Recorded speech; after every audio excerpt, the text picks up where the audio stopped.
এর ভেতরটা দেখো, টয়লেটের ভেতরটা এক ধরনের পাথর বসানো ছিল, মানে কোটা বলছে ওটাকে, কোটাটাকে ভেঙে ভেঙে তুলছে, মানে ইট বালু সিমেন্ট, মানে ইটটা নেই তো বাদ বাকি সব কিছুই তোমরা এখানে পাবে। এ মা, আমার পূজার মগটা নিয়ে নিছে, কি বলবো আমি এখন দেখে নিয়ে তো অবাক। আমার পায়খানার বালতি, একে তো পায়খানার বালতি নিছে, তার উপর ঠাকুরের মগ নিয়ে নিছে, মানে আমি। Hello everyone, welcome back my channel. আজকে হচ্ছে কি সোমবার, আর এখন 1টা 1:30 বাজে। তো আমি চলে এসেছি আমাদের সেই আগের ঘরটাতে, মানে যে ঘরটাতে আমরা এতদিন থাকতাম। ঘরের অবস্থা কি এখনও পর্যন্ত মানে সেইভাবে কিছু হয়নি, শুধুমাত্র প্লাস্টারগুলো হয়েছে। দুদিন তো ভাঙলোই, দুদিন প্রচণ্ড হারে বাড়ি দিয়ে দিয়ে ভাঙলো। তো আজকে হচ্ছে কি কালকের থেকে প্লাস্টার হচ্ছে, প্লাস্টার অলমোস্ট হয়ে এসছে। ব্যালকানি আর আমাদের টয়লেটটা বাকি আছে। মানে টয়লেটটা না, আমি যেরমটা ভাবছিলাম সেরমটা হয়নি। টয়লেটটা হচ্ছে কি পুরোই ভেঙে দেওয়া হয়েছে। তো টয়লেটটা ভাঙার কারণ একটাই, আমাদের নিচতলায় যে দাদারা থাকে, যে ফ্যামিলিটা থাকে, তাদের না আমাদের টয়লেটের হচ্ছে গিয়ে মানে দেওয়ালগুলোতে এতই ড্যাম দেওয়াল হয়ে হয়ে মানে জল গড়িয়ে গড়িয়ে ওদের ওখানটায় পড়ছে। মানে কেউ ফটিতে বসলে পরে তার গায়ে হয়তো বা পড়তে পারে, এতই খারাপ পরিস্থিতি। তাই বললাম না আমাদের জন্য কারোর অবস্থা, মানে আমাদের জন্য না, এটা তো দেওয়ালের জন্য হচ্ছে। তো হচ্ছে কি আমি বললাম যে না, এরকম কঠিন পরিস্থিতিতে থাকতে দেওয়া যায় না, তো কমপ্লিট করে নিন একবারে। যদিও হচ্ছে ধরা হয়েছে, ভাঙাভাঙি করা হয়েছে, তো ওইগুলোই করছে। তো মিস্ত্রি কাজ করতে করতে এই মুহূর্তে গেছে। আমি হচ্ছে কি চা দিলাম ওদেরকে, চা খেলো, মানে একবার করে আমি চা দেই ওদেরকে, কেননা এক বেচারাটা কাজ করছে। আর এদের বাড়ি হচ্ছে আমাদের রায়গঞ্জ থেকে এসছে।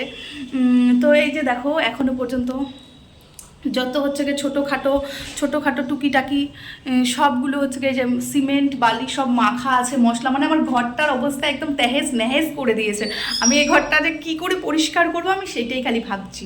আর আমি রান্নাবান্না এখনও কিছু বসাইনি, অনেকটাই বেলা হয়ে গেছে এখনও পর্যন্ত। ভাই আর আমি শুধু এটা ওটা করেই যাচ্ছি। এই দেখো এদিকের দেওয়ালটা করছে, ইলেকট্রিসিটি পুরাই খুলে দিছে এই ঘরের, কেননা এই যে বোর্ডগুলো দেখো সব আলগা আলগা খোলা। তো রান্নাঘরটা আমি একবার দেখাই চলো। এই যে এই জায়গাটা একটু করতে হতো, এই জায়গাটা তো দেখে বুঝতেই পারছো যে এই জায়গাটার অবস্থা খারাপ। তো এই যে দেখো মোটামুটি অনেকগুলোই করছে, অনেকটাই কাজ করে ফেলছে। তো এই যে এই জায়গাটা ভাঙা ছিল না, এই জায়গাটা ভাঙা ছিল, এই জায়গাটা ঠিক করছে। এই যে দেখো সবগুলোই অলমোস্ট হয়েই এসছে। আর এই ঘর থেকে না ফ্রিজটা আমি সরাতে পারিনি, ফ্রিজটা প্রথম দিন সরাইনি এই কারণেই, ওরা বললো কি এতটা কাজে লাগবে না। হ্যাঁ, আহা হা, এ তো মহা মুশকিল বন্ধুরা, কি বলবো আমি এখন দেখে নিয়ে তো অবাক। আমার পায়খানার বালতি নিয়ে চলে আসছি, তাও স্ল্যাবের উপরে। আমি কি করব, আমি তো আমার পায়খানার বালতি নিয়ে কাজ করছে। তার মানে এটা কারোর পায়খানারই মানে মগ হতে পারে কারো পায়খানার মগ নিয়ে এসে কাজ করছে। মানে শেষমেশ পায়খানার বালতিটা নিয়ে এসে ছাড়ছে না, আমি তো ভাব। তো একটা মিস্ত্রিকে আমি দেখলাম এই মুহূর্তে চলে যেতে। 4জন মিস্ত্রি আসছিল, 4জন, প্রথম দিন 4জন আসছিল, 4জনের পর আজকে দেখছি 1জন আসছে, তো আরেকজন দেখি বাড়ি চলে যাচ্ছে। তো এই মুহূর্তে আমার ইঞ্জিনিয়ারের সঙ্গে কথাবার্তা হলো যে ঘরটা কি রং টং করাবো, কি করাবো। ও আরেকটা জিনিস আমাদের ঘরের বাকি আছে, যেটা হচ্ছে কি এই যে দেখো এই যে ফ্যান লাগানোর এই যে এটা দেখতে পাচ্ছ হুকটা, এই হুকটা না আমাদের হচ্ছে কি খুব নড়বড়ে, মানে কি বলবো, হুকটা হচ্ছে কি 3 বছর থেকে ঠিক করার কথা আছে, 3 বছর থেকে কোনো রকম ঠিক হচ্ছে না, মানে জং পড়ে গেছে পুরা, যখন তখন ভেঙে মাথার উপর পড়ে যেতে পারে ফ্যানটা, মানে বুঝতে পারছো না। তো ওরা আবার কি করেছে বলো তো, চারিদিকটা একটুখানি প্লাস্টার করে দিছে, যেটা আমি আবার বলছি যে না, আমার ঘরটা যখন একবারে টোটালটা হচ্ছে তৈরি আবার নতুন করে, তাহলে পরে ওইটাও একবারে চেঞ্জ করে দিন। তো চেঞ্জ করানোর কথা বলেছিলাম, ওটা তৈরি করে দিল ইলেকট্রিশিয়ান যে রয়েছে, ইলেকট্রিশিয়ান না, এই যে এই হুকটা, এটা কি বলবো, এটা তৈরি করে নিয়ে এসে দিল। কিন্তু ওরা এটাকে ছাদ ভেঙে লাগাতে হবে, যেটা ছাদটা ওরা ভাঙতে একদম নারাজ, মানে ভাঙবেই না, কেননা ছাদ ভাঙলে পরে ওপর থেকে লিকেজ হতে পারে।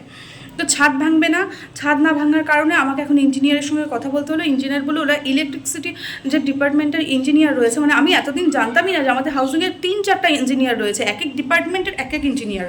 তো হচ্ছে গিয়ে মেকানিক্যাল ইঞ্জিনিয়ার রয়েছে, ইলেকট্রিক্যাল ইঞ্জিনিয়ার রয়েছে, এদিকে মানে যাই হোক।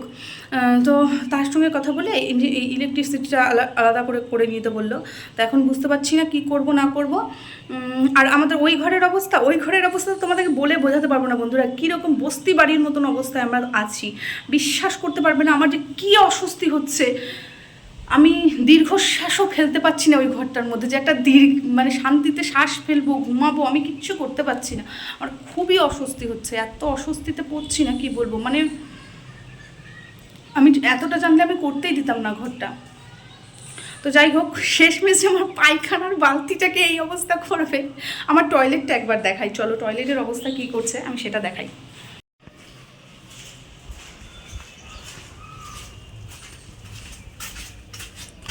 এই যে টয়লেটের ভেতরটা দেখো। টয়লেটের ভেতরটা এক ধরনের পাথর বসানো ছিল, মানে কোটা বলছে ওটাকে, কোটাটাকে ভেঙে ভেঙে তুলছে।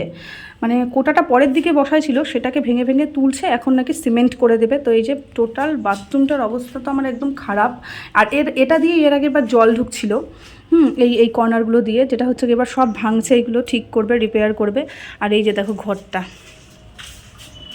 ইট বালু সিমেন্ট, মানে ইটটা নেই, তো বাদ বাকি সব কিছুই তোমরা এখানে পাবে। ভবিষ্যতে এগুলো করতে, কাজগুলো ওঠাতে আমার যে কত ফাটবে আমি খালি সেটা ভাবছি। তো আলটিমেটলি যতটা হয় করিয়ে নেওয়াই ভালো। এই যে রান্নাঘর দেখো, বাথরুমের লাইটটা জ্বলায় রাখছে, আমার এটা ধরতেও ভয় লাগছে। তো এই যে এই ঘরটা হয়েই আসছে,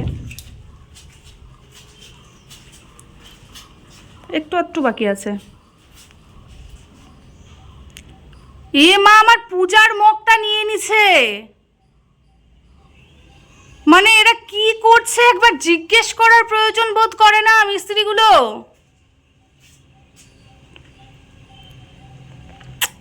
উফ, ওটা আমার ঠাকুরের মগ।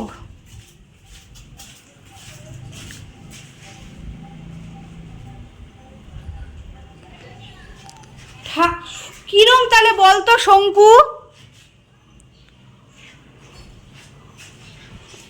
মিস্ত্রিগুলোকে কি বলবো, এই মিস্ত্রিগুলোকে না আমি চা খাওয়াই মনে বেকার করে দিচ্ছি। এই মিস্ত্রিগুলোকে না বলার কোনো ভাষা নাই। একে তো পায়খানার বালতি নিয়েছে, তার উপর ঠাকুরের মগ নিয়ে নিয়েছে, মানে আমি ওটা দিয়ে পূজা দিই, ঠাকুরের তুলসী তলায় আমি জল দিই। নেওয়ার আগে একবার জিজ্ঞেসটা অবধি করে না। ছাতাগুলোকে আর চাই খাওয়াবো না, ভাল লাগে না ছাই।